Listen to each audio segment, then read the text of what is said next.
Good morning. जब हम हिंदी में बातें करते हैं हमें दो सेंटेंसेस जोड़ने पड़ते हैं और उनके लिए हम बहुत सारे शब्दों का यूज करते हैं।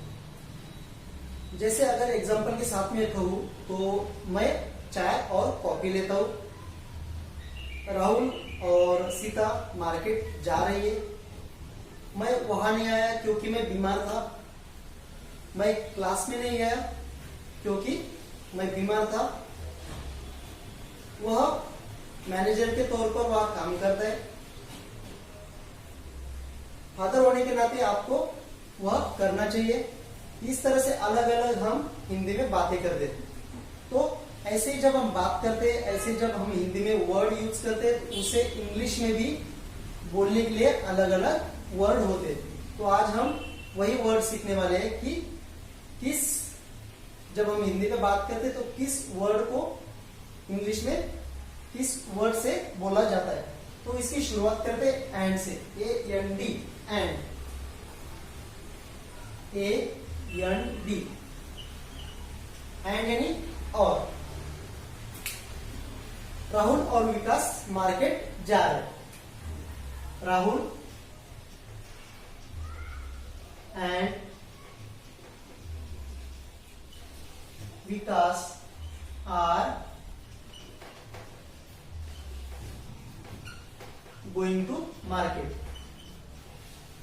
राहुल और विकास मार्केट जा रहे हैं। वह लिखता है और पढ़ता है, ही राइट्स एंड रीड्स, वह लिखता है और पढ़ता है। वह गाना गा रही है और नाच रही है, she is dancing and singing a song, वह गाना गा रही है और नाच रही है। तो इस तरह से आप जब हिंदी में और का यूज करते हैं उसके लिए हम एंड का यूज करते हैं। ऐसे बहुत सारे सेंटेंसेस है, जब आप हिंदी में बोलते हैं तो उसे इंग्लिश में कन्वर्ट कीजिए एंड के साथ। इसके बाद है बट, BUT, बट। ये बट आप सबको पता होगा, ये बहुत बोलचाल का वर्ड है। बट का मतलब होता है लेकिन या पर। She is naughty but I like her, वह शरारती है पर मैं उसे पसंद करता हूं। She is naughty but I, she is naughty but I like her, वह शरारती है पर मैं उसे पसंद करता हूं। मैं वहां आऊंगा पर तुम्हें वहां आना पड़ेगा, I will come there but you will have to come there. मैं वहां आऊंगा पर तुम्हें वहां आना पड़ेगा। इस तरह से हम बात करते तो बट का यूज कर दे।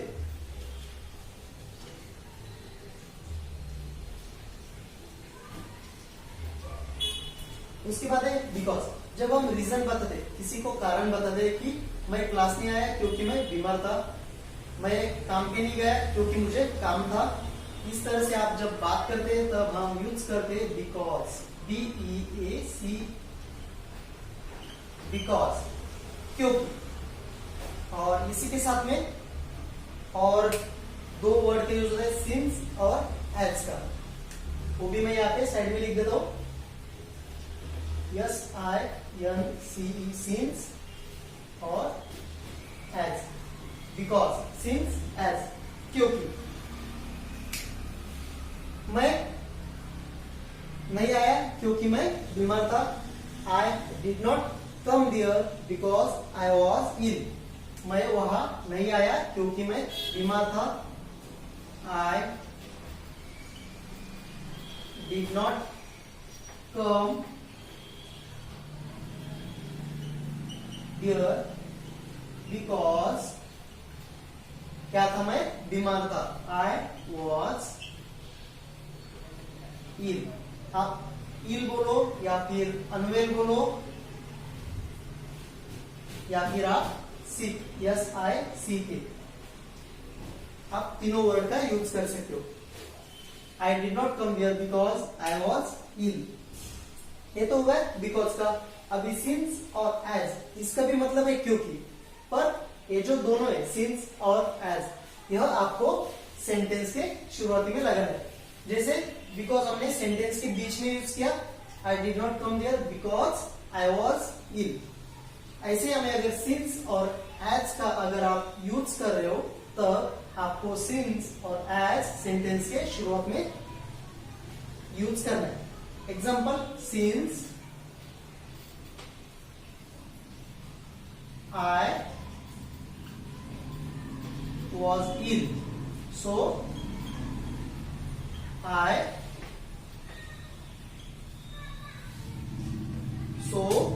I did not come there.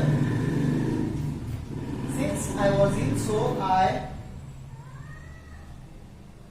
did not come there. क्योंकि मैं बीमार था इसलिए वह नहीं आया। ऐसे ही since की जगह पे आप as का यूज कीजिए। As I was unwell, so I did not come there. I did not come there because I was ill.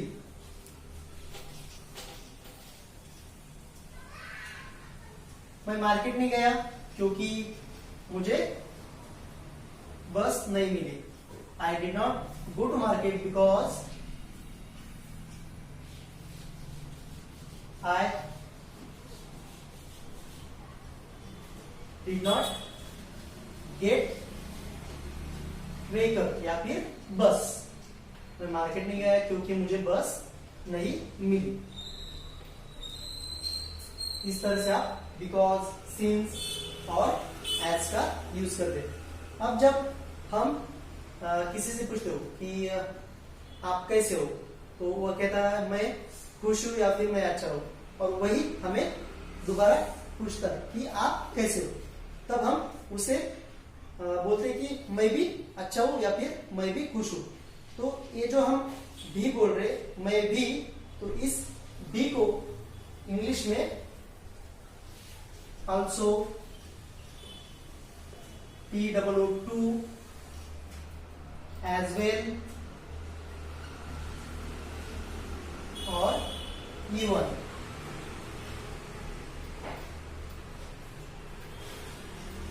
Also, too, as well और इवन के साथ इस शब्द को बोला जाता है। किसके सेंस में? भी। मैं भी वहां आऊंगा। I am also coming here. मैं भी वहां आ रहा हूं, वो भी वहां आ रहा है, he is also coming here. तब हम जो भी हिंदी में कहते हैं उसे इंग्लिश में बोलने के इन 4 वर्ड का यूज होता है। अभी ये तो 4 वर्ड है, जैसे बिकॉज, सिंस, एज का हमने यूज किया, वैसे ही इनका अलग अलग सेंटेंस में अलग अलग जगह पे यूज होता है। तो इसका एग्जांपल देखते हैं।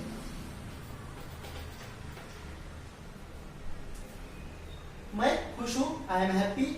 अगर मुझे कहना है कि मैं भी खुश हूं, तब हम कहेंगे आई एम ऑल्सो हैप्पी।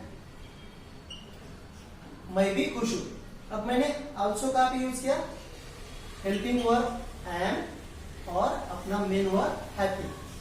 जब आप ऑल्सो का यूज करोगे तब आपको मेन वर्ब और वर्ब के बीच में ऑल्सो का आपको यूज करना है। ठीक है, ऑल्सो यूज करेगा आप मेन वर्ब और हेल्पिंग वर्ब के बीच में ऑल्सो का आपका यूज करना है। आई एम ऑल्सो हैप्पी, मैं भी खुश हूं। टू और एज वेल आपको सेंटेंस के लास्ट में यूज करना है। Example, I am happy too. मैं भी खुश हूं, I am good as well. मैं भी अच्छा हूं, I am also happy, I am happy too, I am good as well। ये आपको इस तरीके से इसे सेंटेंसेस में जब आप बात करते हो तब आपको याद रखना है कि also कब यूज होता है, as well कब यूज होता है और to कब यूज होता है। इवन का यूज, इवन आपको सेंटेंस के शुरुआती में यूज करना है। Even I am happy, even I am good, इस तरीके से आप इवन का यूज कर दो। इवन आई एम हैप्पी, मैं भी खुश हूं।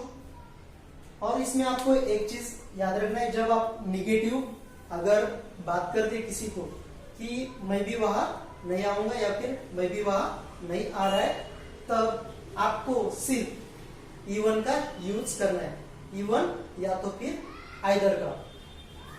तो उसका भी एग्जांपल देखते हैं। मैं भी खुश नहीं हूं, तब हम कहेंगे even I am not happy.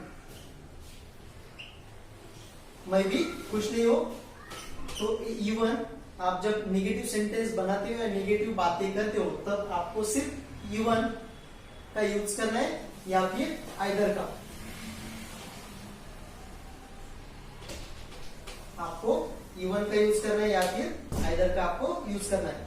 इसके एक दो एग्जांपल मैं आपको बताता हूं, तब आपको अच्छी तरह से समझ में आएगा इवन का निगेटिव सेंटेंस में और आइदर का निगेटिव सेंटेंस में कैसे यूज करें। मैं भी खुश नहीं हूं, तब मैं कहूंगा even I am not happy. और दूसरा मैंने क्या किया, आइदर का भी आप यूज कर सकते हो, I am not happy either, मैं भी खुश नहीं हूं। इवन सेंटेंस के स्टार्ट में लगेगा और आइदर सेंटेंस के लास्ट में लगेगा। अब जब आपको किसी को सवाल करना है, प्रश्नवाचक जब आप किसी को बात कर रहे हो, तब आपको सिर्फ आइदर का यूज करना है। बी के सेंस के लिए जब आप सवाल करते हो, तब आपको सिर्फ और सिर्फ आइदर का यूज करना है। क्या तुम भी वहां नहीं थे? जब कोई घटना घटती है और हम किसी को सवाल करते हैं क्या तुम भी वहां नहीं थे, तब हम कहेंगे वर, क्योंकि पास्ट का सेंटेंस है वर यू नॉट देयर। अब ये प्रश्नवाचक है, तब हमने क्या कहा कि जब आप सवाल करते हो तब हम आइदर का यूज करेंगे।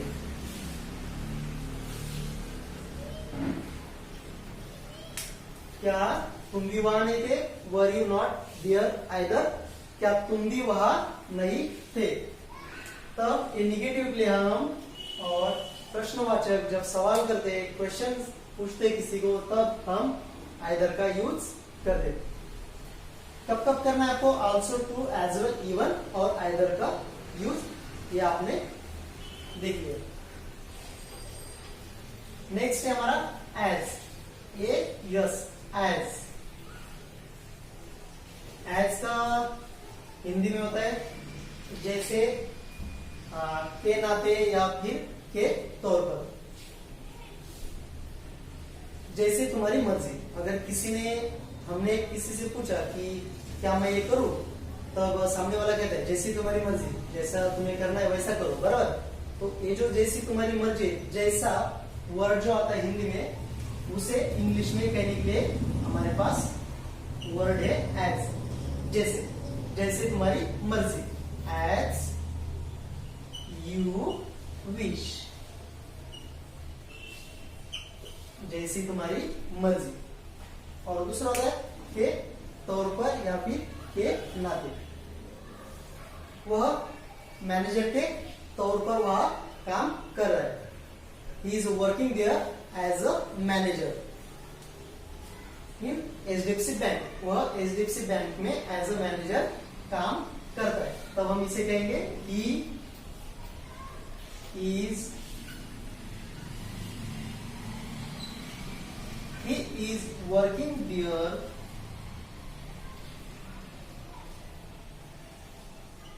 किसके तौर पर? मैनेजर के तौर पर, एज अ मैनेजर। कहां पे? इन एचडीएफसी बैंक, आईसीआईसीआई बैंक। आपको जिस भी बैंक में वो काम कर रहा है या फिर जहां पे काम कर रहा है वहां पे उसका नाम आएगा। He is working there as a manager, या फिर I am working as a assistant manager in this company. तब हम एज का यूज कर रहे हैं। और दूसरा क्या? के नाते।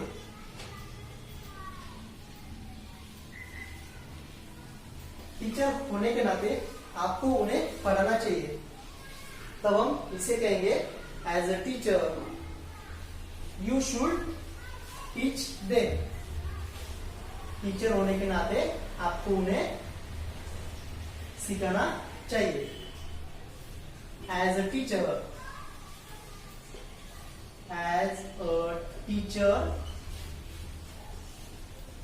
It's my duty. It's my, मुझे अगर कोई सवाल करता है कि आप इतना टाइम क्यों देते हो, तब मैं कहता हूं कि एज अ टीचर, शिक्षक होने के नाते यह मेरी ड्यूटी है। As a teacher it's my duty. इस तरह से अलग अलग, इंग्लिश में अलग अलग वर्ड है। हम जब हिंदी में बात करते हैं तो उसके लिए भी अलग अलग वर्ड है। तो हम स्टेप बाय स्टेप सारे वर्ड सीखेंगे। आज के लिए इतना ही।